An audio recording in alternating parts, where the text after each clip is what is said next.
Radio UNAM es un medio que promueve el diálogo, la diversidad y la libertad de expresión en un marco crítico y respetuoso. Los comentarios expresados a lo largo de su programación reflejan la opinión de quien los emite, mas no de la radiodifusora. La Facultad de Derecho de la UNAM y Radio UNAM presentan... Toda sociedad requiere para su funcionamiento regirse por valores, principios, normas e instituciones. A diario escuchamos, leemos y opinamos sobre temas relacionados con la legalidad. Pero, ¿verdaderamente conocemos nuestros derechos y obligaciones? Tu participación es indispensable. Acompáñanos. Derecho a debate.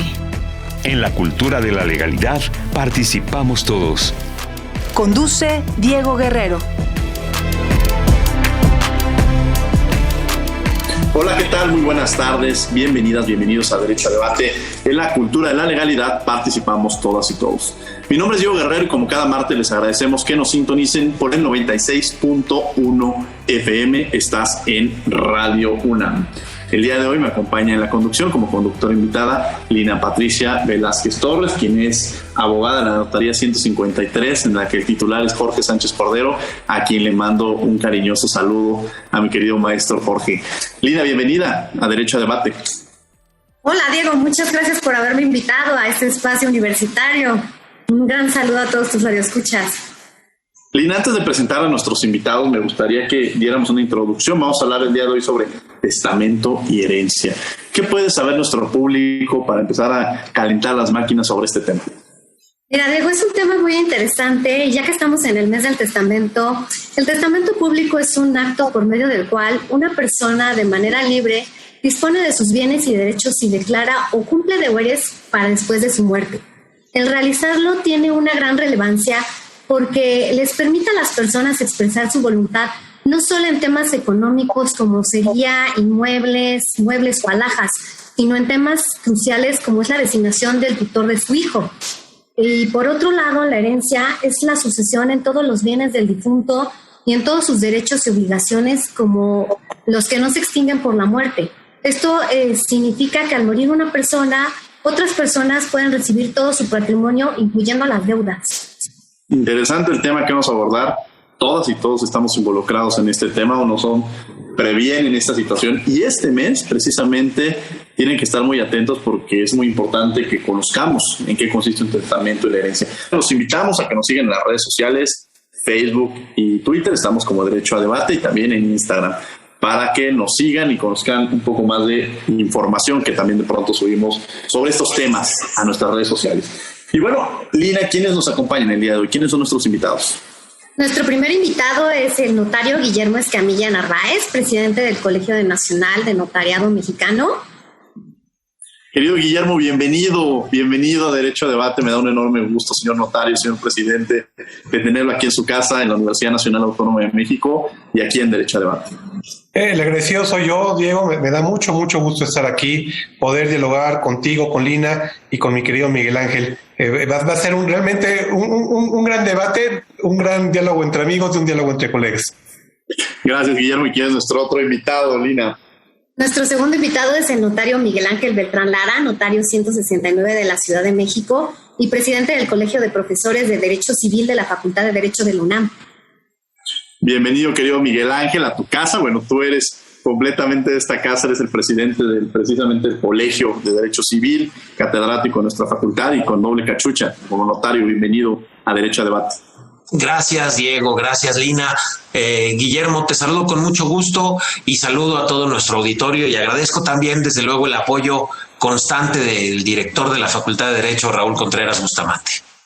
Muchas gracias. Y bueno, vamos a arrancar. Ahorita hablamos de esta figura del notario y quiero empezar antes de introducirnos al tema. ¿Qué hace un notario? ¿Cuál es la función del notario? Yo creo que esto además para calentar en octubre vamos a tener un programa especial sobre este tema, pero para quienes nos escuchan, empezar a arrancar en qué hace un notario, Miguel Ángel Beltrán Lara. Un notario, brevemente. Yo le voy a decir así rápido, a reserva de que el presidente del Colegio Nacional lo diga bien, pero yo digo que el notario es un abogado que le ayuda a las personas a resolver sus problemas. Así, mi querido Guillermo, ¿qué es un notario? porque quienes acudimos, en algún momento de la vida tenemos que acudir con el notario, pero algunas de las funciones que llevan a cabo.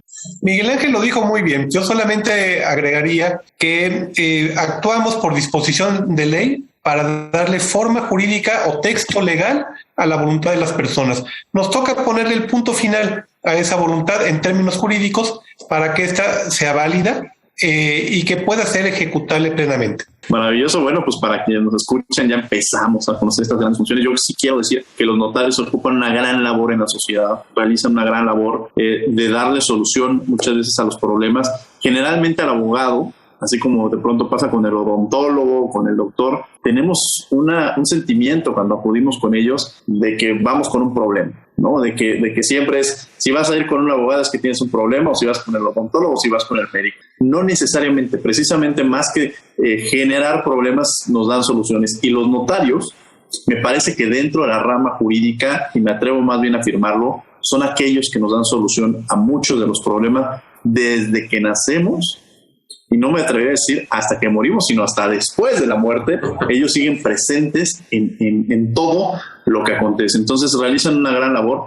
Y además debo decirlo, en mi experiencia personal, lo decía antes de entrar al programa, siempre los he reconocido como personas muy activas, que siempre están haciendo actividades no solamente en el notariado, sino se involucran en otro tipo de acciones, muchas veces sociales, que eso también hay que reconocerlo. Su calidad humana, y lo digo de verdad, y lo personal, siempre ha sido muy generosa, y desde luego ahora también con el Colegio Nacional de Notarios, con su presidente y con todos los que lo integran, yo estoy muy agradecido. Vamos a entrar a esta pregunta, Lina, entrar a investigar, a saber un poco más del tema.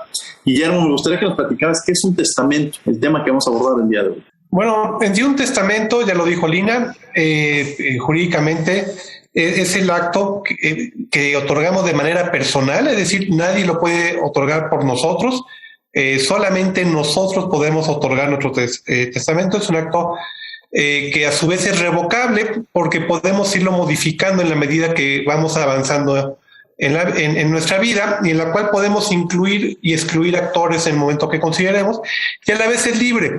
Es un acto en el que nosotros en plena libertad, y es una parte de la garantía institucional que da el notario, es que en plena libertad puedas decidir qué vas a disponer en tu testamento. Es un acto personalísimo, es un acto revocable y libre por el cual una persona decide qué va a suceder con sus bienes, y asimismo declara o cumple derechos para cuando vaya a fallecer.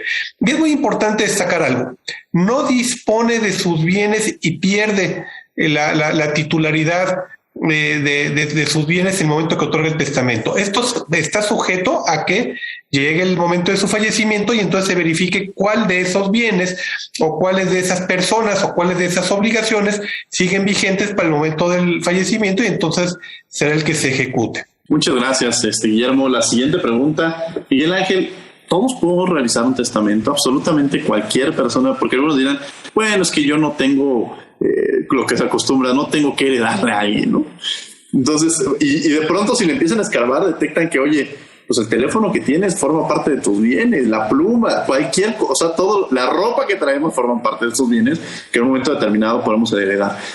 ¿Quiénes tienen esta posibilidad de llevar a cabo un testamento y qué tipos de testamentos tenemos? Gracias, Diego. Pues fíjate que en la Ciudad de México tenemos el testamento público abierto, que es el que se otorga ante notario. En algunas otras entidades de la República tenemos todavía otros tipos de testamento, como el testamento público cerrado, que es el que una persona guarda en un sobre y le entrega el sobre cerrado al notario, o el testamento hológrafo, que se elabora del puño y letra de una persona.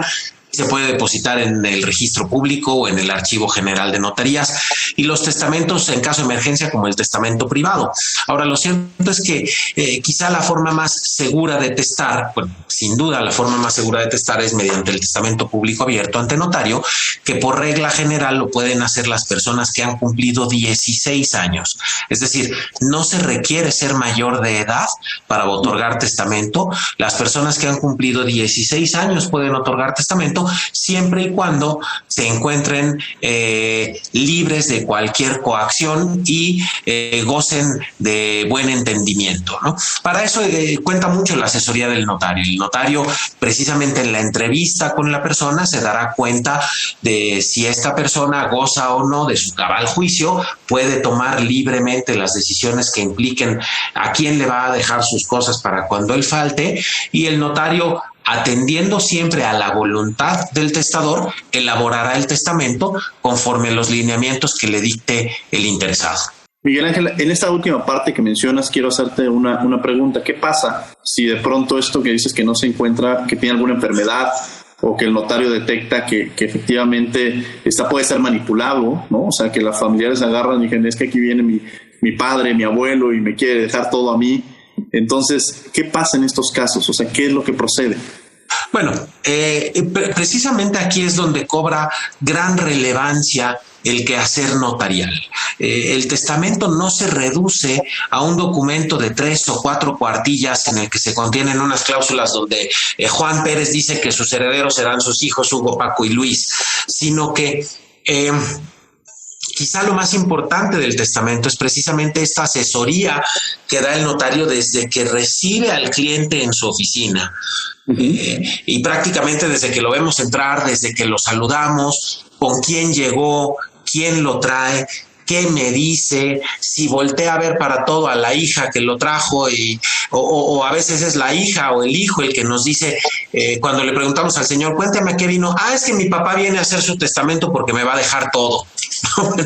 Pues ahí es donde nos vamos dando cuenta acerca de si esta persona está actuando libremente o no. Si nosotros percibimos, o si desde nuestro punto de vista como peritos en derecho consideramos que esta persona está actuando bajo coacción, bueno, simplemente podemos darle una cita para que comparezca posteriormente. Muchas veces ya no regresan, o a lo mejor cuando regresa ya nos entrevistamos únicamente con el testador, no viene acompañado, y nos damos cuenta que esa coacción ya desapareció, o si de plano nosotros pensamos que sigue siendo coaccionado, pues tristemente nos tendremos que abstener de otorgar el testamento, y cuando esta persona fallezca, pues su sucesión se tramitará conforme a las reglas de la herencia legítima. Prevé que los parientes más cercanos serán los herederos, con exclusión de los más lejanos. Muy bien, muchas gracias, Lina, que me acompaña el día de hoy en la conducción. Adelante. Bueno, creo que una de las preguntas que también sería muy interesante para nuestros radioescuchas sería que les dijéramos qué se requiere para hacer un testamento cuando llegan a la notaría y nos preguntan qué se requiere para hacer ese testamento. Guillermo Escamilla, señor presidente, el micrófono es suyo. Muchas gracias. Quisiera reiterar lo que dijo Miguel Ángel antes de dar respuesta a la pregunta de Lina. Efectivamente, la labor que hace el notario es una labor preventiva. Como muy bien Miguel Ángel lo dijo, vamos a ver quién viene a hacer el testamento y cuáles son las circunstancias que rodean el momento de la entrevista para la cual la o el testador manifiestan su voluntad. Y esa labor preventiva lo que va a hacer es que precisamente el testamento va a ser perfecto, y que entonces nos vamos a encargar no solamente de defender su otorgamiento, sino de defender su ejecución. Ahora, regresando a la pregunta, ¿qué se necesita para hacer testamento? Se necesitan 3 elementos. El primero, una identificación oficial con fotografía. Todos tenemos una.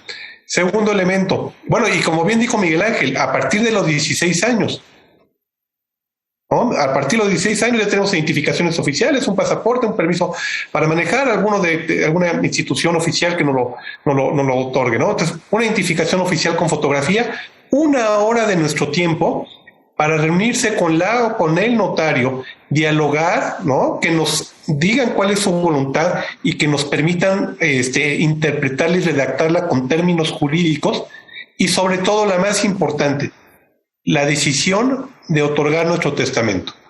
¿En alguna situación o caso necesitamos llevar testigos? Bueno, sí, hay supuestos en los que se requieren, y eso va a depender o de las circunstancias del el testador o por petinotario. Si hay una situación que no le permita tener pleno contacto con todos sus sentidos al el testador, va a requerir de testigos, o si no sabe leer, o si no puede firmar. Esto es si desafortunadamente carece del sentido de la vista o es enteramente sordo. Entonces, en esos casos, o cuando a juicio del notario sea necesario, se va a requerir la presencia de 2 testigos instrumentales que forman precisamente parte del acto correspondiente. ¿Y qué es lo que van a hacer? Y el otro supuesto, que eso ya es derivado de la ley del notariado, es cuando la persona no conozca el idioma español. Ahí también va a requerir de un intérprete. ¿Qué sucede en esos supuestos? Cuando la persona no puede conocer por sí misma el contenido de la escritura, es necesario que alguien de su confianza, que además no sea pariente de los herederos, le dé a conocer el contenido del instrumento. Porque puede decir el notario y dar fe el notario del otorgamiento del acto, pero la persona va a estar más cómoda si alguien que tiene tiempo de conocer le ayuda a transmitir lo que dice el testamento. Y es por ello por lo que la ley establece a estos testigos. Interesante, ya vamos entendiendo un poco más de estas figuras del testamento. Adelante, Lina. Una pregunta para el doctor Miguel Ángel Beltrán. Una pregunta más, pregunta. Otra pregunta más que podríamos hacer. Permítame. ¿Qué pasa si no hago mi testamento? Si no haces el testamento, como lo decíamos hace un momento, ya la ley prevé quiénes van a ser tus herederos.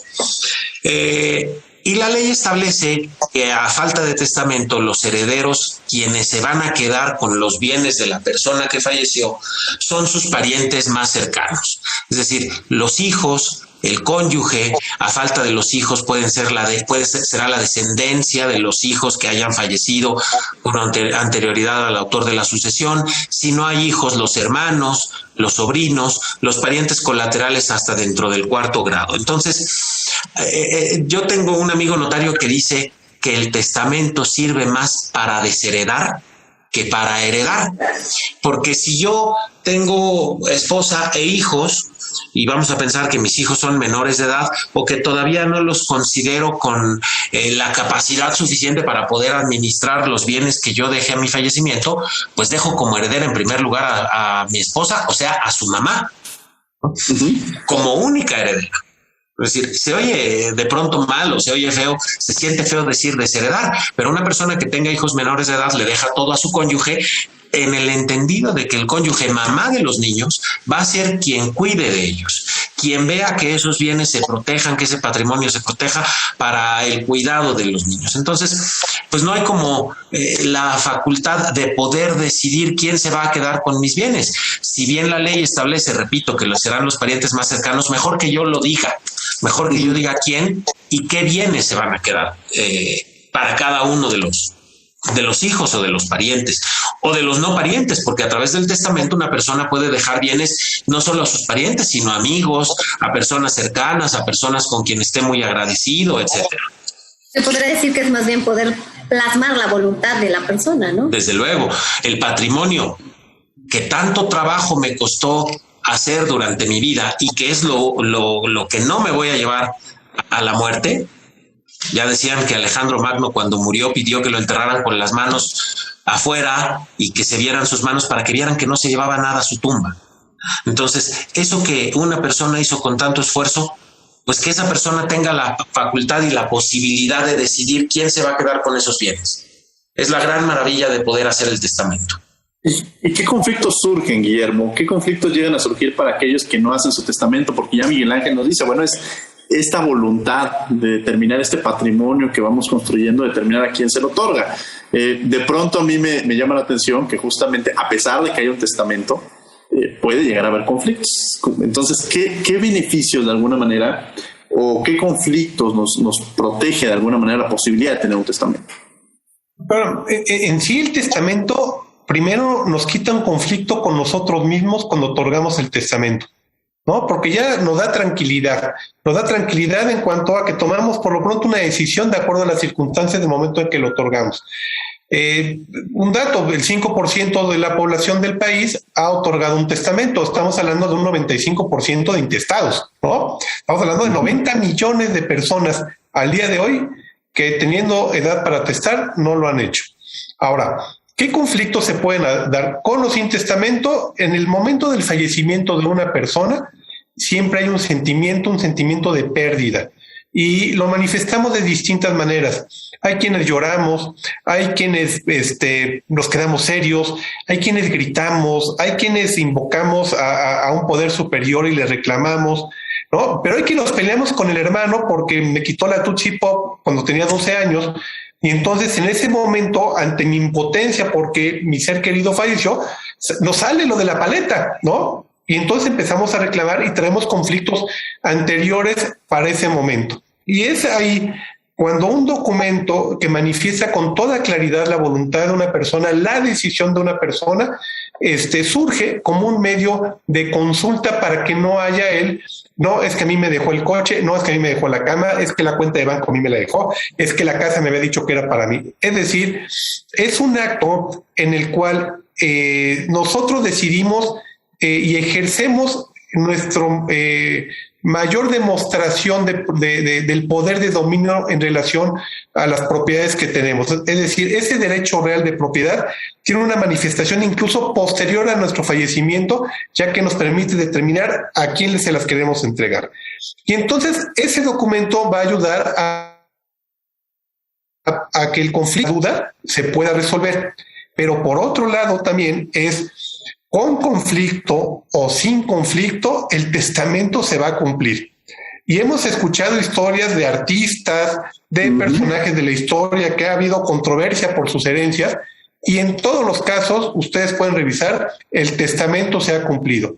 Y así podemos escuchar el de Juan Gabriel, el de José José, el de quienes ustedes digan, el testamento se cumple. Y por eso decía hace un momento que nos encargamos de hacerlo de una manera adecuada, es decir, el texto legal de la voluntad de las personas se redacta de una manera adecuada, no solamente para su otorgamiento, sino para que nos dé oportunidad de defenderlo incluso después del fallecimiento.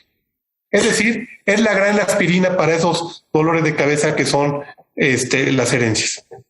Ahora, Guillermo, en esta parte que comentabas, pues de pronto vemos estas historias de que, bueno, es que estaba casado hace 20 años con esta persona, se odiaban al final, o sea, sus últimos días decían, no me quiero ver, pero hubo un pequeño detalle, y es que no cambió el testamento, ¿no? Entonces, esta parte, quiero entrar con esto, Miguel Ángel, sí, que nos platiques esta posibilidad para aquellos que nos escuchan y que además digan, ay, si yo ya había hecho mi testamento y dejé mis bienes para tal persona.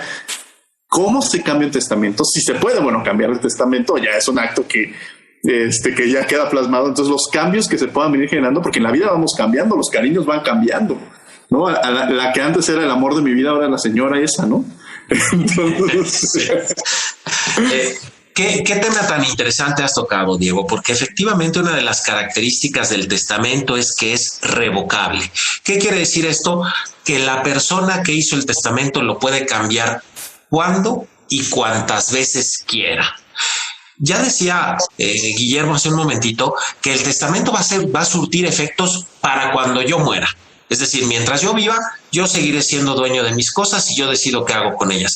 Pero además, el hecho de que yo hoy otorgue un testamento, como bien dices, donde le dejo todo a mi esposa, pues el día de mañana yo lo puedo cambiar y se lo puedo dejar a mis hijos. O puedo cambiar y dejarle más a un hijo que a otro porque considero que lo requiere más o que me ha atendido mejor, o mejor le dejo directamente a mis nietos. El testamento se puede cambiar cuando se quiera.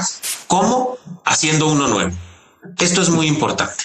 El testamento se cambia haciendo o se modifica haciendo uno nuevo, yendo al notario y otorgando un nuevo testamento. No se vale romperlo, no se vale agregarle de puño y letra. Es decir, todo lo que se haga con el testamento no afecta el contenido del documento, porque precisamente una de las ventajas del testamento ante notario es que el notario conserva siempre el original. De tal modo que, así como si yo rompo mi acta de matrimonio, sigo casado. Si yo rompo el testamento sigue siendo el mismo porque está en el protocolo del notario. Pero tan sencillo como ir con cualquier notario, porque no se tiene que acudir con el mismo notario con el que lo otorgué. Yo acudiré con el notario de que sea de mi confianza y otorgaré uno nuevo. Es muy sencillo. Qué interesante esta parte. Frente a la pandemia, Guillermo, yo creo que el impacto que ha tenido la pandemia en todas las materias, ¿no? y creo que en el notariado también. Quizá quienes nos escuchan dirán, bueno, pues es que hay en pandemia y no podemos, habíamos establecido que íbamos a llegar a un acuerdo frente a un notario, pero pues estamos en pandemia, ¿no? Seguramente están cerrados.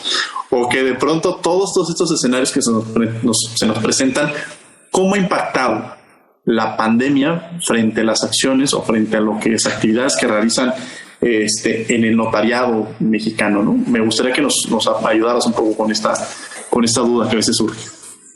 El notariado fue señalado o designado como una actividad esencial. En ese tenor permanecieron todas las notarías del país abiertas, salvo aquellas de que por la condición especial del notario y ser una persona vulnerable, decidió dar un aviso de licencia, vamos a llamarle en términos generales, una solicitud de licencia, para no complicarnos con los términos, ¿no?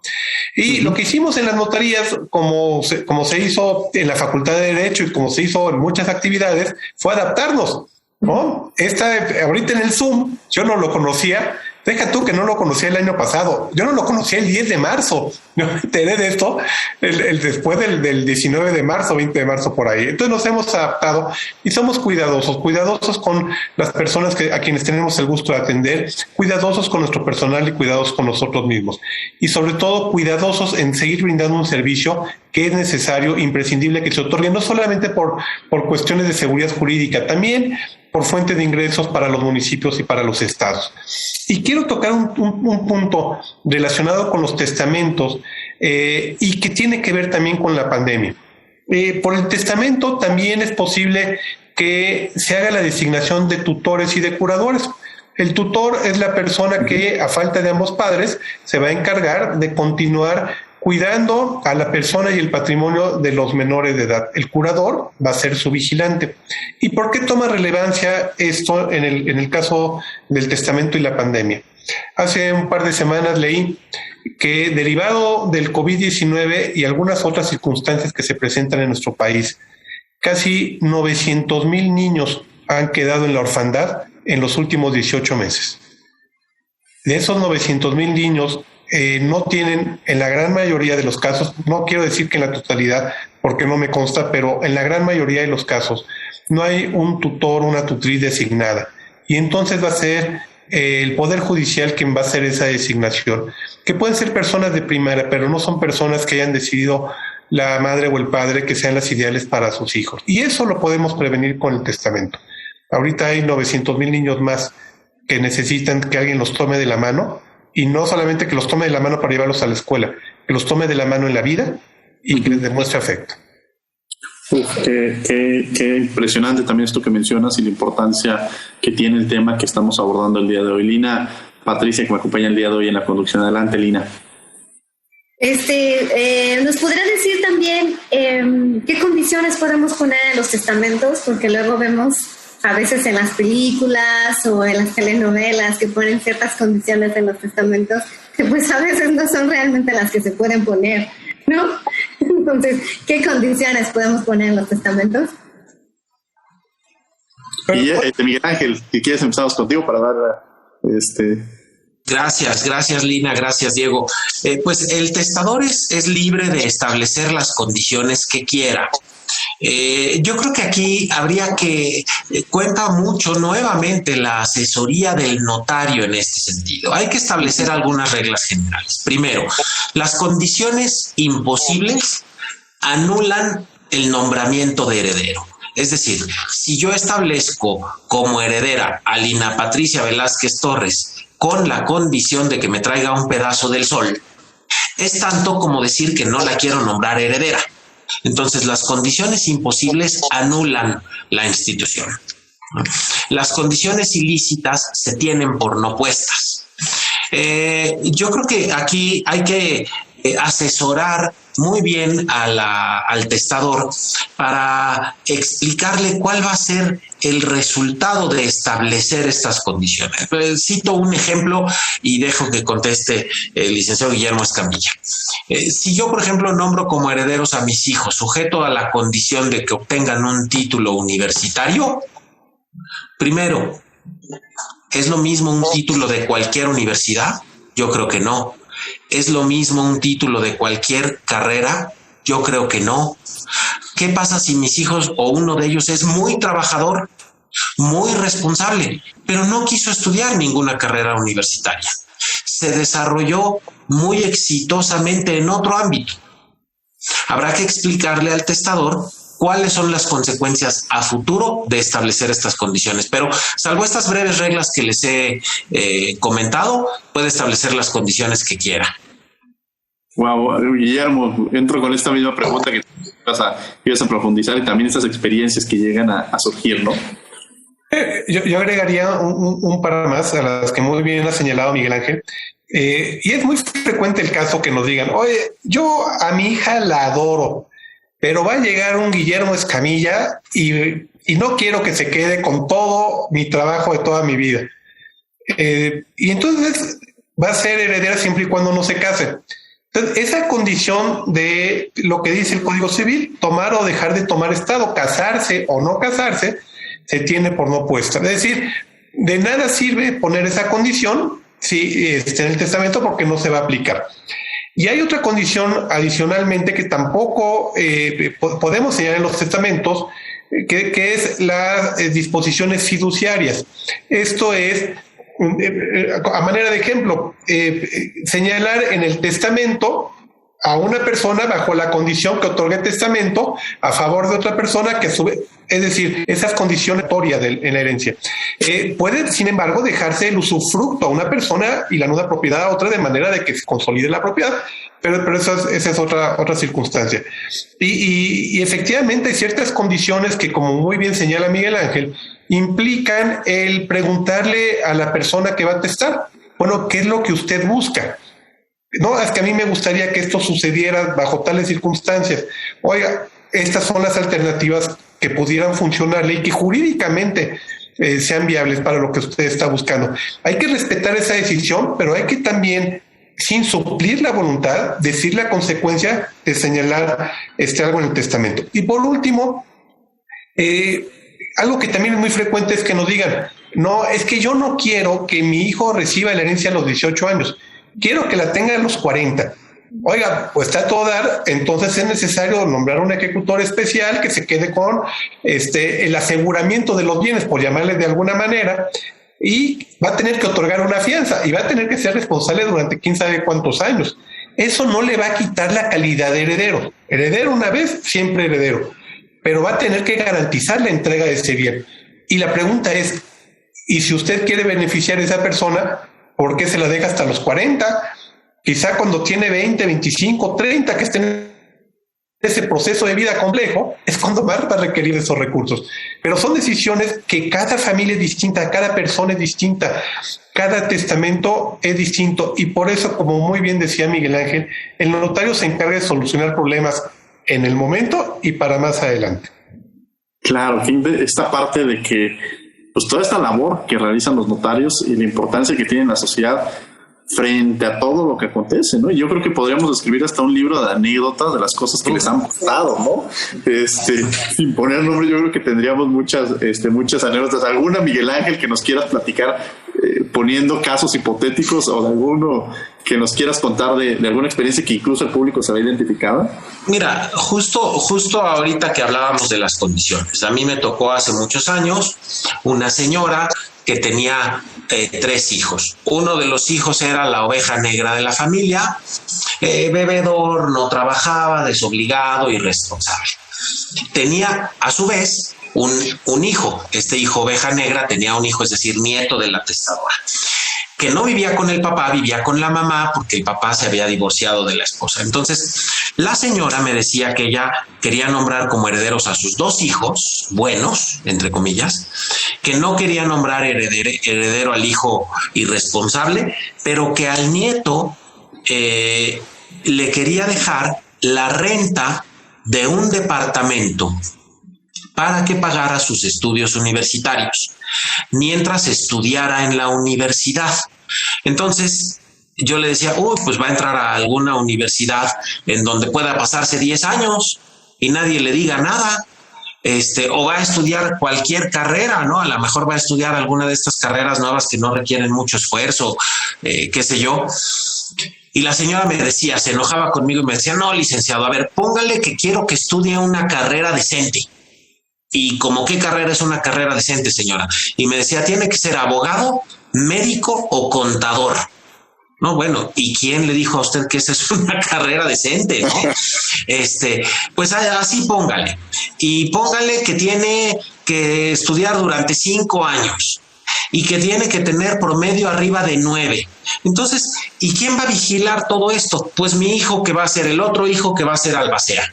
Entonces, ¿qué tarea le dejaba la albacea, no? Y bueno, pues después de mucho platicar con la señora y de ver los distintos pros y contras de esta disposición, la señora, oiga señora, ¿y si no se renta el departamento? Pues si no se renta el departamento, pues no hay colegiatura. Pues entonces su hijo, que es el albacea, no lo va a rentar, lo va a anunciar muy caro con tal de que no se rente para no tener que estar vigilando al sobrino que estudie y que le vaya bien en la escuela y todo. Total que la señora terminó dejándole al nieto una pensión determinada, establecida, ya no me acuerdo si su equivalente en aquel entonces en salarios mínimos, por determinado tiempo, independientemente de que estudiara o no estudiara, independientemente del destino que fuera.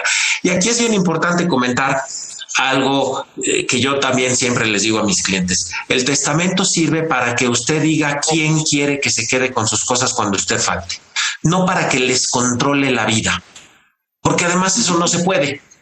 ¿Cuántas veces la han desobedecido sus hijos, señora? Y desde chiquitos, lávate las manos, lávate los dientes, métete a bañar y vénganse a comer, cuentan.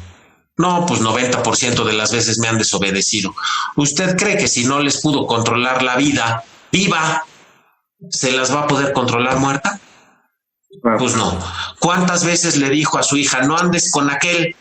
Y ahí fue la hija. ¿Usted cree que muerta le va a hacer caso? Pues menos. Claro. Así. Guillermo, yo quiero que también me platiques alguna anécdota y Miguel Ángel platicar esta figura de la albacea. Para quienes nos escuchen, ¿quién es esta figura de la albacea? No van a pensar, es que don Miguel Ángel tiene una tía que se llama Alba, ¿no? Como está una anécdota del doctor Héctor Fix Zamudio, que un día estaba platicando del ombudsman, y al final de su conferencia le dijeron, oigan, ¿quién es este? Estuvo muy buena su conferencia, pero ¿quién es ese señor Guzmán del que tanto habló en su conferencia? Platícanos, Guillermo, ¿qué es la albacea y alguna anécdota que tengamos? El albacea es un tema relevante. Así como tomamos la decisión de quién van a ser nuestros herederos, quién puede ser tutor, etcétera. El albacea es una figura esencial en nuestra decisión, porque es aquella persona que va a trabajar en beneficio de los herederos para conservar los bienes de la herencia, cobrar lo que se deba, pagar lo que se adeude y entregar el remanente en un convenio de división de herencia a los herederos. Dicho de otra manera, el albacea no es el dueño de los bienes, porque muchas veces se asume esa posición, no es que el albacea no quiere entregar, es que el albacea tal, es que no, el albacea es un empleado de los herederos. Tiene derecho como empleado a obtener una remuneración, pero tiene un plazo para cumplir con su encargo. Normalmente es 1 año y puede ser prorrogado. El albacea puede ser uno de los propios herederos o puede ser una persona extraña a ellos. Sin embargo, la recomendación es que sea una persona ejecutiva, una persona a quien le tengan respeto. Respeto es una cosa y miedo es otra, a quien le tengan respeto y que se encargue de mantener a la familia unida. Y quisiera hacer una precisión de lo que comentó Lina al principio del programa. Los herederos no reciben las deudas. Los herederos, el albacea se va a encargar de pagar las deudas con los bienes que deje la persona que falleció. Legalmente al difunto se le dice de cuyos, de cuya sucesión se trata esa persona, de cuyos. Entonces, el albacea se va a encargar de decirle a los herederos, estos son los bienes que dejó la persona que falleció, esto valen esos bienes, pero además hay que pagar esas deudas. Y se da lo que se denomina un beneficio de inventario. No se confunden los patrimonios, y este es un patrimonio que es, hablando entre abogados, se le dice patrimonio en liquidación, que está afecto precisamente a que se cumpla con esa voluntad. Si alcanza para pagar las deudas, qué bueno; si no alcanza, pues ni modo, perderán los acreedores. Ahora, una anécdota con un albacea. Tengo una muy buena amiga que toda la vida ha agradecido que su papá haya otorgado un testamento. Y toda la vida ha maldecido que el albacea haya sido su hermano. Porque pasan años y años y años y el albacea no cumple con la voluntad del testador. Y eso tiene varias consecuencias. Yo le digo, oye, pues solicita la remoción. No, es que es mi hermano y no quiero caer en un conflicto, etcétera. Oye, por eso es tan importante la designación de la persona albacea. Se puede llegar a un extremo, digo, si el albacea no cumple con su obligación y el testador le dejó cierto beneficio, incluso la designación de heredero, y le ha dejado ese beneficio por ocuparse precisamente del cargo de albacea y no lo desempeña bien y es removido, incluso puede perder ese beneficio, incluso la herencia, si fue señalado con ese motivo. Regresando con esa anécdota, después de 10 años y que se dio cuenta esta amiga, tomó la decisión de enfrentarlo y ya les entregó formalmente los bienes, los adjudicó y cumplió con la decisión.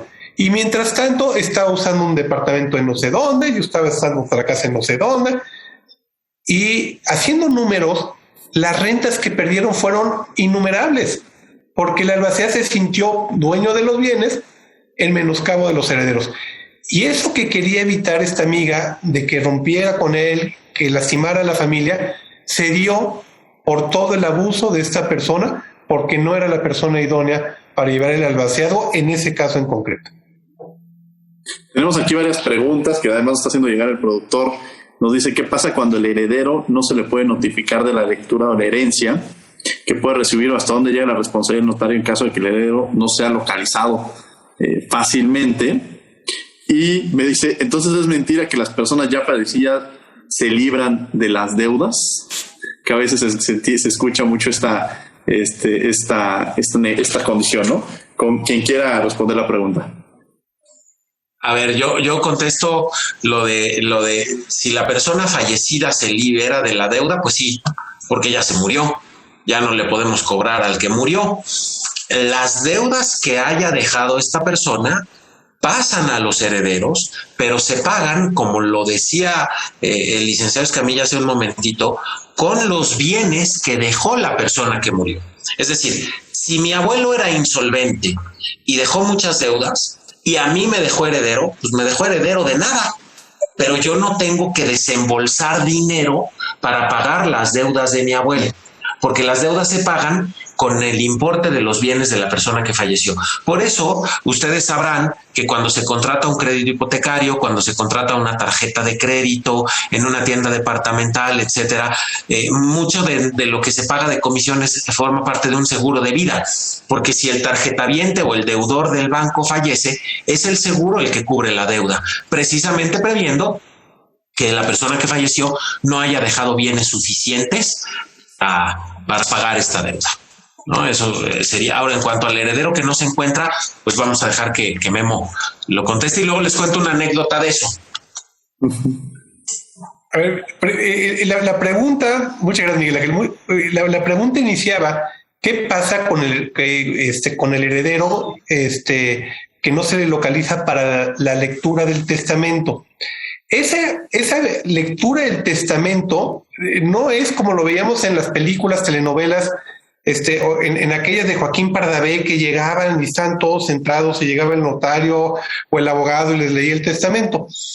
No es un acto solemne como tal, pero sí termina leyéndose el testamento en el momento en que se hace una escritura de aceptación de herencia, de reconocimiento de validez del testamento, aceptación de herencia y en su caso el cargo de albacea. Para que ese momento se pueda llegar a dar, es necesario confirmar cuál fue el último testamento otorgado. El doctor Beltrán decía con toda claridad, tú puedes revocar tu testamento sin ningún problema, cuantas veces quieras. Por eso debemos de verificar a través de las instancias correspondientes cuál fue el último testamento otorgado. Y entonces sí, una vez confirmados quiénes sean las personas involucradas en la herencia, les pedimos que acudan a la notaría y entonces ya elaborado ese instrumento de reconocimiento de validez del testamento, de aceptación de herencia y del cargo de albacea, le damos lectura en lo conducente a la parte correspondiente del testamento. O en otros casos, si no solicitan, notario, este es el testamento, creemos que no hay otro, léalo por favor y explíquenos qué es lo que sigue. Pero formalmente, en términos legales, en esa primera escritura es donde se da la lectura del testamento. O si sigue vía judicial, hay una resolución en la cual se reconoce entre los herederos la validez del testamento y es de entenderse que se sabe quiénes son los herederos y se acepta el mismo, ¿no? Digamos, no se dice expresamente así en el Código de Procedimientos Civiles, sino que hay un proceso en el cual en una audiencia se reconoce la validez del testamento.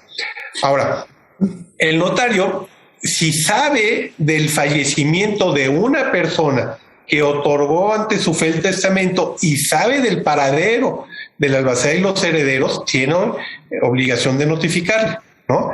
Pero si no tiene, si los herederos no saben dónde está un coheredero, pues mucho menos lo va a saber un notario. Nosotros no sabemos, nosotros tenemos los datos del testador y en algunas ocasiones conocemos a la familia, pero no en todos los casos y no podemos asegurar que eso suceda. Sí existe una disposición. ¿Qué pasa cuando no podemos tener contacto con todos los herederos? Pues esa persona no puede ser privada de su derecho a heredar, no puede ser privada de participar en el proceso sucesorio, y entonces esa herencia debe ser tramitada o ese proceso sucesorio debe ser tramitado en un juzgado. Y será el juez, cumpliendo con los requisitos de convocar a los herederos mediante dictos o mediante la participación de algunas instituciones, hacer las notificaciones correspondientes para que pueda conocer la situación en la que se encuentra y comparecer al juicio. E incluso diría, si no lo localizan, no se le va a quitar la calidad de heredero, porque el juez o la juez va siempre a reservar los derechos que esa persona corresponda. Y es importante también señalar que la acción de petición de herencia, que es algo un poquito distinto, un poquito complejo, prescribe a los 10 años del fallecimiento de la persona. Antes de irnos, nos vamos a brincar descubriendo tus derechos, porque la verdad es que el programa está muy interesante, pero nos quedan muy pocos minutos. Estamos en el mes del testamento y quiero que hagan una invitación a quienes nos están viendo antes de entrar a la última y nos vamos. Y si es costoso, porque quizá muchas personas dicen, híjole, pues es que sale muy caro ir a hacer un testamento. Me gustaría, Miguel Ángel, que entraras, nos pudieras dar respuestas si es costoso y arrancar también con invitación a quienes nos escuchan para hacer su testamento.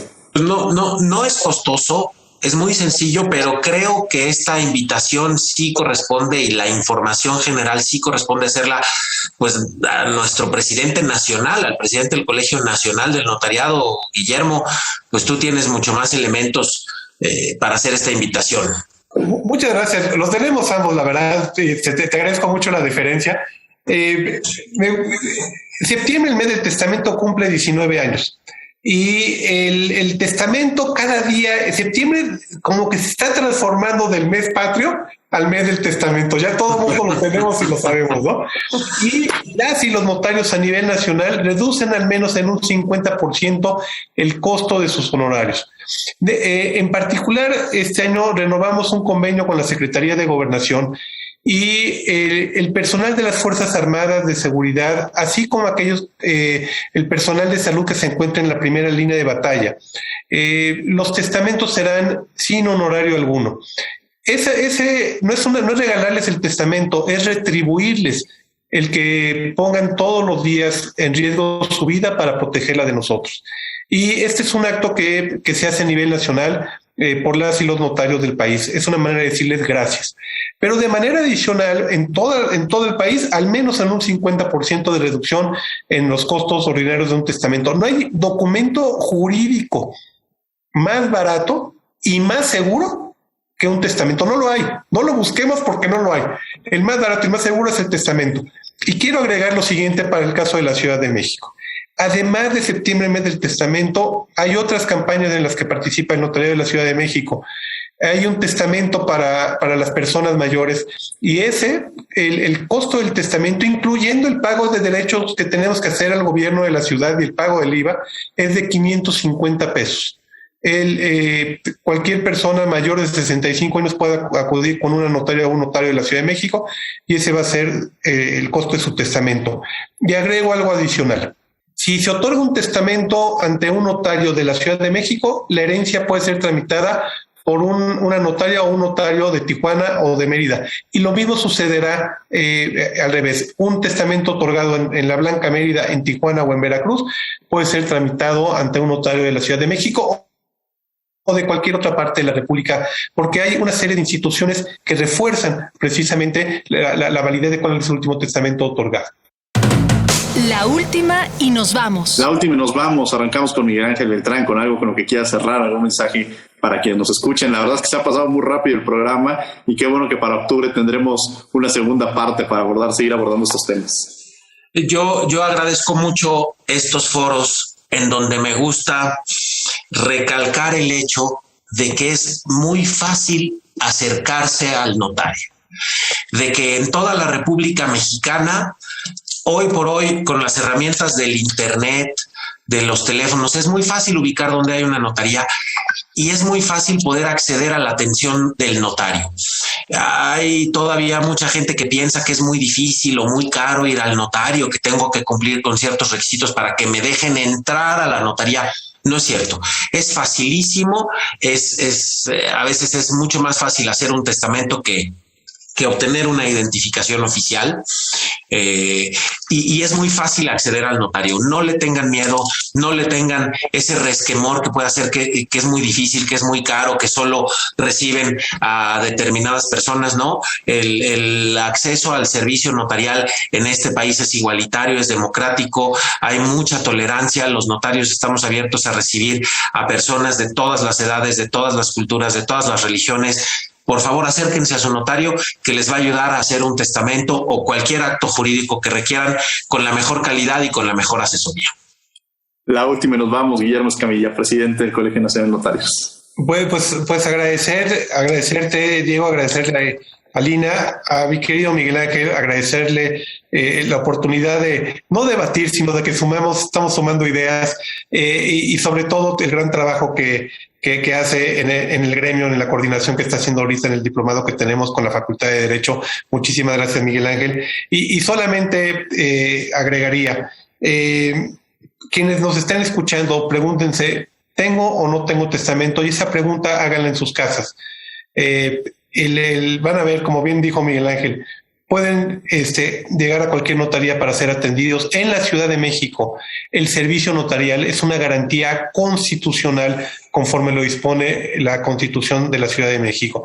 Y no es solamente una garantía que se encuentran, o un derecho que se encuentra enumerado, es un derecho que las y los notarios de la Ciudad de México se encargan de precisamente cumplir, de velar, de tutelar. Digamos que disfrutamos mucho poder cumplir con el derecho que tiene cada una y cada uno de los ciudadanos. Y ya nos veremos, nos oiremos en un mes para seguir dialogando, querido Diego. Muchísimas gracias. Muchas gracias, querido Guillermo Escamilla. Lina, con algo con lo que quiera cerrar, la última y nos vamos. Pues que por favor hagan su testamento, que plasmen su voluntad, no le tengan miedo, porque muchísimas personas le tienen miedo, piensan que si hacen su testamento es porque ya están a punto de morirse o se van a morir si lo hacen. Por favor, no le tengan miedo, es muy sencillo, es muy barato, es muy económico. Aprovechen el mes del testamento, muchas veces se extiende también octubre, entonces hay mucho tiempo para hacerlo. Por favor, háganlo y es muy sencillo. Muchas gracias, Lina, y bueno, pues le agradezco mucho a Miguel Ángel Beltrán que haya estado con nosotros. Muchas gracias, Miguel Ángel. Gracias a ti, Diego, gracias, Lina, saludos, Guillermo, y gracias a todo el equipo que hace posible este programa. Es un cliché, pero es cierto. Muchas gracias, querido Guillermo Escamilla, muchas gracias por haber estado con nosotros. No, gracias a ti, y me sumo a los agradecimientos de Miguel Ángel, así como a los radioescuchas que amablemente nos han atendido el día de hoy. Lina, muchas gracias por haber estado con nosotros. Muchísimas gracias por la invitación y por el tiempo. Bueno, y les agradecemos a ustedes que han estado con nosotros en esta emisión de Derecho a Debate. Los invitamos todos los miércoles también a que nos vean en el canal 22, en el canal Cultural de México. Estamos a las 7:30 de la mañana y a las 5 de la tarde en Cultura del Derecho, abordando diversos temas, desde jurídicos a través de una visión de las bellas artes, literatura, pintura música y otras más. Entonces no se pierdan todos los miércoles. Desde luego agradecemos a la Facultad de Derecho y a Radio UNAM. Yo quiero hacer un agradecimiento muy especial también. Estos son de los últimos programas que va a tener Fernanda Sánchez, quien ha estado haciendo el servicio social con nosotros, y esto habla un poco de lo que se tiene que hacer en el servicio social, de este crecimiento y el potencial y darle la visión. Entonces, gracias Fernanda por el tiempo que ha estado con nosotros aquí en Derecho a Debate y la coordinación tan maravillosa que ha llevado a cabo. De luego, redacción y voz de las notas, Ana Salazar. Asistencia, Mari Carmen Granados, Elías Hurtado y Edgar Cabrera. Comunicación y difusión, Sebastián Cruz. Controles técnicos y producción, Paco Ángeles. No olviden que nos escuchamos de ley todos los martes. Esto fue Derecho a Debate. Por hoy concluye la discusión, pero no se pierdan el próximo tema en Derecho a Debate. En la cultura de la legalidad participamos todos.